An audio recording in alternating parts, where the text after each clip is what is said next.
காஞ்சிபுரத்தில் பிரபந்தம் பாடுவதில் இரு பிரிவினரிடையே தகராறு ஏற்பட்டிருக்கிறது. இந்த காட்சிகளை பார்க்கிறோம். கூடுதல் விவரங்களோடு செய்தியாளர் மணிகண்டன் இணைப்பில் இருக்கீங்க. என்ன நடந்தது மணிகண்டன்?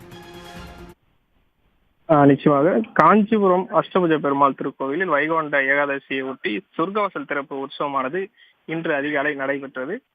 இதில் இந்த சொர்க்கவாசல் திறப்பு நிகழ்ச்சியில் அந்த பிரபந்தம் பாடுவதில் வடகலை தென்கலை பிரிவினரிடையே இந்த தகராறானது ஏற்பட்டது. பிரபந்தம் பாடுவதில் வடகலை தென்கலை பிரிவினரிடையே ஏற்பட்ட தகராறு காரணமாக அந்த பகுதியை கொஞ்சம் சற்று பரபரப்பாக காணப்பட்டது. பாடல்களில் யார் முதலில் பாடுவது என வடகலையும் தென்கலை பிரிவினரிடையே இந்த தகராறானது ஏற்பட்டது.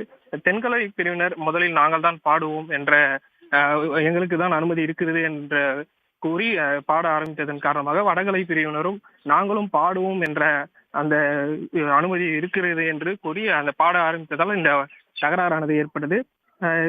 இந்த தகராறின் காரணமாக கோவில் நிர்வாகமும் காவல்துறையினரும் இரு பிரிவினருமே சமாதானம் செய்து இரு பிரிவினரையும் சிறிது நேரம் அந்த பாடல்கள் பாட வைத்து பின்னர் இரு பிரிவினரையும் கோவிலிலிருந்து வெளியேற்றினர்.